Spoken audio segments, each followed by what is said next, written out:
नमस्कार दोस्तों, मैं कंचन क्रिएटिव भारत में आप सभी को बसंत पंचमी एवं सरस्वती पूजा पर महत्वपूर्ण जानकारियां देने वाली हूं, जो आप सभी के लिए जानना बहुत जरूरी है। तो दोस्तों आइए जानते हैं बसंत पंचमी पर कैसे करें विद्या की देवी माँ सरस्वती की पूजा एवं क्या है इसका विशेष महत्व।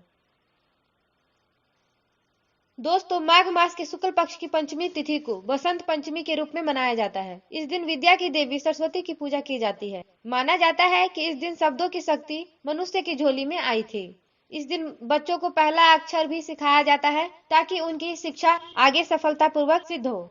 इस दिन पितृ तर्पण किया जाता है और कामदेव की पूजा भी की जाती है। इस दिन पहनावा भी परंपरागत होता है। मसलन पुरुष पीले रंग का कुर्ता पैजामा और महिलाएं पीले रंग की साड़ियां पहनती हैं।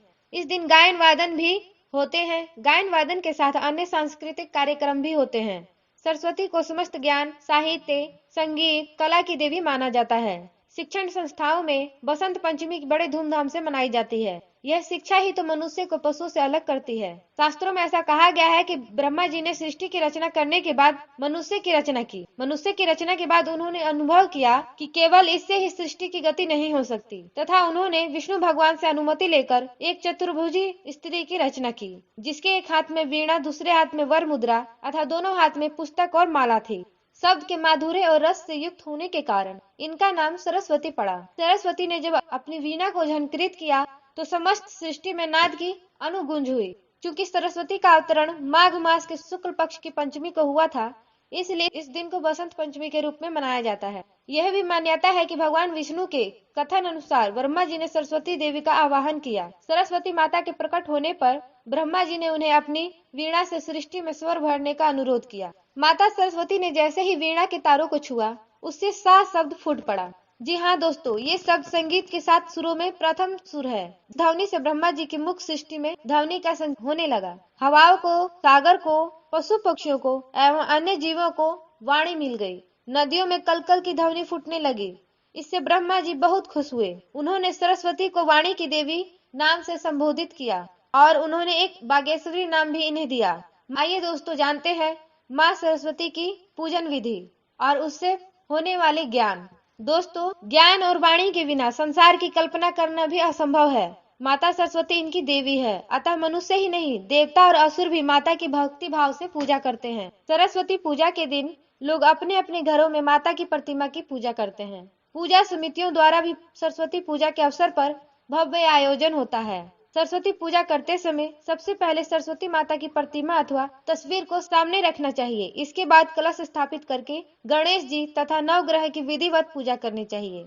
इसके बाद माता सरस्वती की पूजा करें। सरस्वती माता की पूजा करते समय उन्हें सबसे पहले आचमन और स्नान कराएं। इसके बाद माता को फूल माला चढ़ाएं। माता सरस्वती को सिंदूर, अन्य श्रृंगार की वस्तुएं भी अर्पित करनी चाहिए। वहाँ माता सरस्वती के सामने वाद्य यंत्र और पुस्तकों को भी रखना चाहिए। बसंत पंचमी के दिन माता सरस्वती के चरणों पर गुलाल अर्पित करना चाहिए। देवी सरस्वती श्वेत वस्त्र धारण करती हैं, इसलिए उन्हें श्वेत वस्त्र पहनाएं। सरस्वती पूजन के अवसर पर माता सरस्वती को पीले रंग के फल चढ़ाएं। प्रसाद के रूप में मौसमी फलों के अलावा पीली बूंदी और बेसन के लड्डू अर्पित करने चाहिए। इस दिन सरस्वती माता को मालपुए और खीर का भोग भी लगाया जाता है। दोस्तों सरस्वती पूजन के बाद हवन करना चाहिए। हवन के लिए हवन कुंड अथवा भूमि पर 1.25 हाथ चारों तरफ नाप कर एक निशान बना लेना चाहिए। अब इस भूमि को कुसा से साफ करके गंगा जल छिड़क कर पवित्र करें और यहाँ पर हवन करें। हवन में आम की लकड़ियों को शुभ माना जाता है। हवन करते समय गणेश जी नवग्रह के नाम से हवन करें। इसके बाद सरस्वती माता के नाम से ओम श्री सरस्वती नमः स्वाहा इस मंत्र से 108 बार हवन करना चाहिए। दोस्तों हवन करते वक्त बोलने वाले मंत्र को एक बार मैं फिर से दोहरा दे रही हूँ। ओम श्री सरस्वती नमः स्वाहा इस मंत्र से 108 बार आपको जाप करना, 108 बार आपको हवन करना चाहिए। हवन के बाद सरस्वती माता की आरती करें और हवन का भभूत लगाएं। सरस्वती विसर्जन माघ शुक्ल पंचमी के दिन सरस्वती की पूजा के बाद षष्ठी तिथि को सुबह माता सरस्वती की पूजा करने के बाद उनका विसर्जन कर देना चाहिए। संध्या काल में मूर्ति को प्रणाम करके जल में प्रवाहित कर देना चाहिए।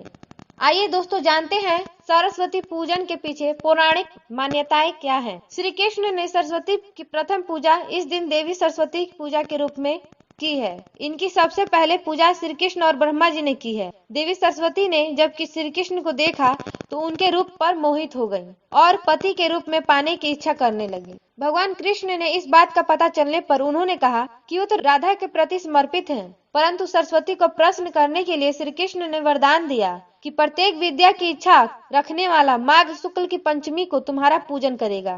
यह वरदान देने के बाद स्वयं श्री कृष्ण ने पहले देवी की पूजा की। तभी से बसंत पंचमी के दिन माँ सरस्वती की पूजा भी शुरू हो गई। दोस्तों, ब्रह्मा जी ने सरस्वती की रचना सृष्टि के सृजनकर्ता ने जब धरती को मुख और नीरस देखा था, कमंडल से जल लेकर छिड़क दिया। इससे सारी धरा हरियाली हो गई और साथ ही देवी सरस्वती का उद्भव हुआ, जिससे ब्रह्मा जी ने आदेश दिया कि वाणी और पुस्तक से इस सृष्टि को आलोकित करें। तभी से देवी सरस्वती के वीणा में झंकृत संगीत में प्रकृति विहंगम नृत्य करने लगती है। शक्ति के रूप में भी माँ सरस्वती मत्स्य पुराण, ब्रह्मा वैवर्त पुराण, मार्कंडेय पुराण, स्कंद पुराण तथा अन्य ग्रंथों में भी देवी सरस्वती की महिमा का वर्णन किया गया है। इन धर्म ग्रंथों में देवी सरस्वती को शतरूपा, शारदा, वीणापाणी, वाग्देवी, भारती, प्रज्ञा पारमिता, बागेश्वरी तथा हंसवाहिनी आदि नामों से संबोधित किया गया है। दोस्तों, दुर्गा सप्तशती पाठ में माँ आदिशक्ति के महाकाली, महालक्ष्मी और महासरस्वती के रूपों का वर्णन और महात्म्य बताया गया है, जिसमें कुंभकर्ण की निंद्रा का कारण बनी सरस्वती। कहते हैं वर प्राप्त करने के लिए कुंभकर्ण ने 10,000 वर्षों तक गोवर्ण में घोर तपस्या की। जब ब्रह्मा वर देने को तैयार हुए, देवों ने निवेदन किया कि आप इनको वर तो दे रहे हैं, लेकिन यह असुरी प्रवृत्ति का है और अपने ज्ञान और शक्ति का कभी भी दुरुपयोग कर सकता है। तब ब्रह्मा ने सरस्वती का स्मरण किया। सरस्वती राक्षस की जीभ पर सवार हुई। सरस्वती के प्रभाव से कुंभकर्ण ने ब्रह्मा से कहा, मैं कई वर्षों तक सोता रहूं, यही मेरी इच्छा है। इस तरह त्रेता युग में कुंभकर्ण सोता ही रहा और जब जागा तो भगवान श्री राम उसकी मुक्ति का कारण बने। तो दोस्तों, माता सरस्वती के विभिन्न स्वरूप विष्णु धर्मोत्तर पुराण में बाग देवी को 4 भुजा युक्त और आभूषणों से सुसज्जित दर्शाया गया है। स्कंद पुराण में सरस्वती जटा जूट युक्त अर्धचंद्र मस्तक पर धारण किए कमलासन पर सुशोभित नीलग्रीवा वाली 3 नेत्रों वाली कही गई है। रूप मंडन में वाग देवी का शांत सौम्य वर्णन मिलता है। दुर्गा सप्तशती में भी सरस्वती के विभिन्न रूपों का वर्णन आप लोगों ने देखा। दोस्तों, शास्त्रों में वर्णित है कि बसंत पंचमी के दिन ही शिव जी ने माँ पार्वती को धन और संपन्नता की अधिष्ठात्री देवी होने का वरदान दिया था। उनके इस वरदान से माँ पार्वती का स्वरूप नीले रंग का हो गया और वे नील सरस्वती कहलाई। शास्त्रों में वर्णित है कि बसंत पंचमी के दिन सरस्वती का पूजन करने से धन, शिक्षा और संपन्नता से संबंधित समस्याओं का समाधान होता है। बसंत पंचमी की संध्या काल में सरस्वती पूजन करने से और गौ सेवा करने से धन में वृद्धि होती है।